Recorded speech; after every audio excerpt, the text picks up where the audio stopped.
Hello guys, welcome to my channel new chemistry for all. तो सबसे पहले अगर आपने मेरे चैनल को सब्सक्राइब नहीं किया तो सबसे पहले मेरे चैनल को सब्सक्राइब करें और लाइक बटन प्रेस करें।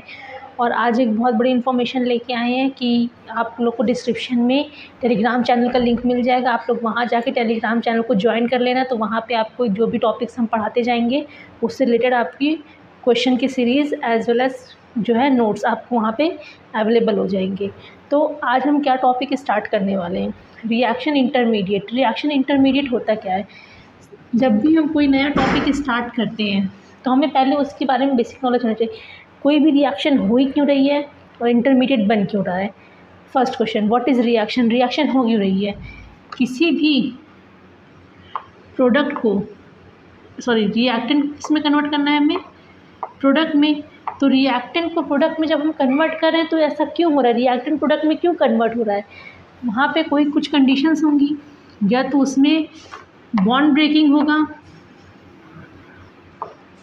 Bond breaking and bond formation.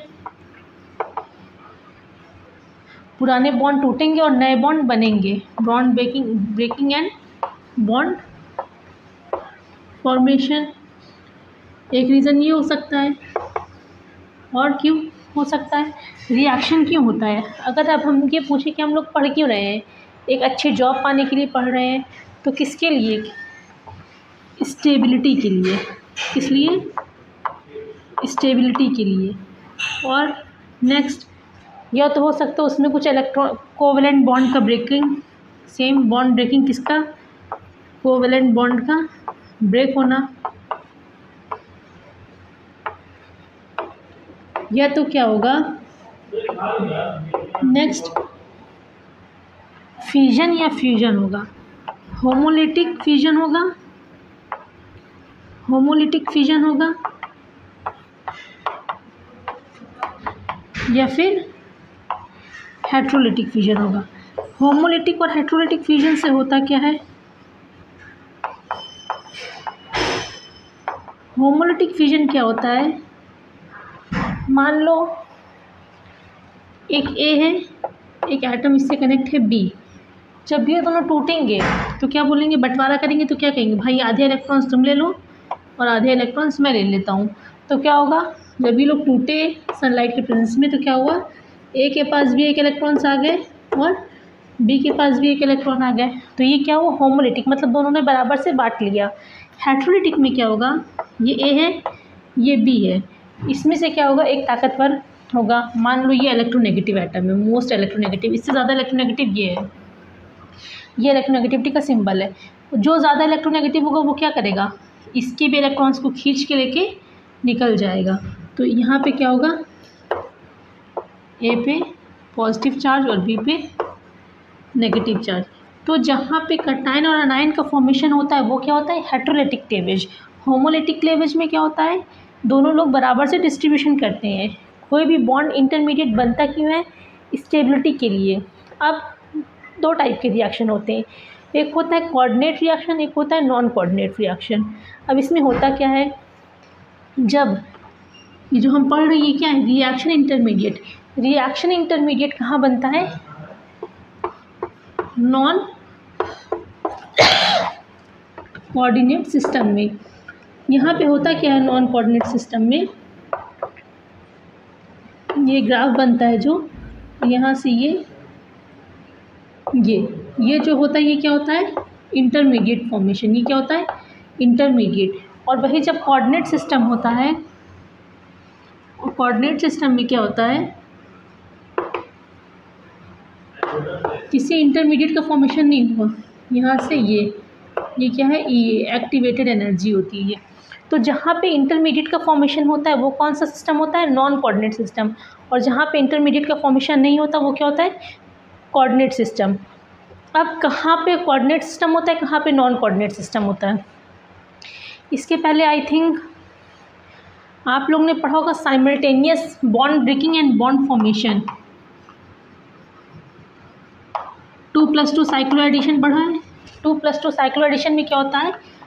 डाई-इन और डाई-इनोफाइल का रिएक्शन होता है। वहाँ पे भी होता है साइमल्टेनियस, जहाँ एक बॉन्ड टूटा और दूसरा बॉन्ड बन गया।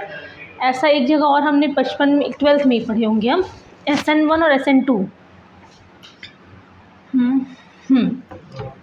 हमने SN1 और SN2 पढ़ा है।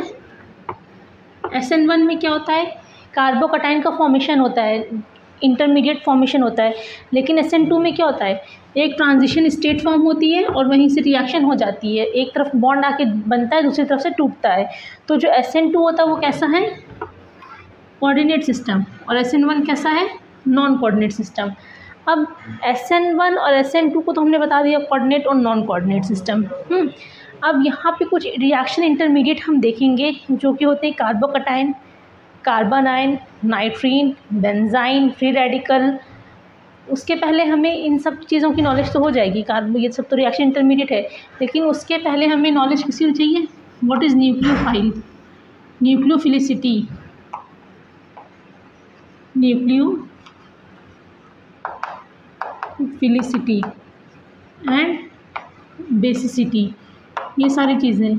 इलेक्ट्रोफाइल क्या होता है, न्यूक्लियोफाइल क्या होता है, इसके पहले एक वीडियो अपलोडेड है, न्यूक्लियोफिलिसिटी बेसिसिटी में डिफरेंस निकालना कैसे हमें पता चलता है, कौन बेसिक है, कौन न्यूक्लियोफाइल, बेसिक कौन जो है न्यूक्लियोफाइल है।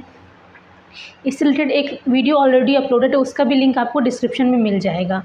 तो ये तो हुआ इसके बारे में कि रिएक्शन हो क्यों रही है, कोई भी रिएक्शन क्यों होती है, स्टेबिलिटी को अचीव करने के लिए हम पढ़ाई क्यों कर रहे हैं।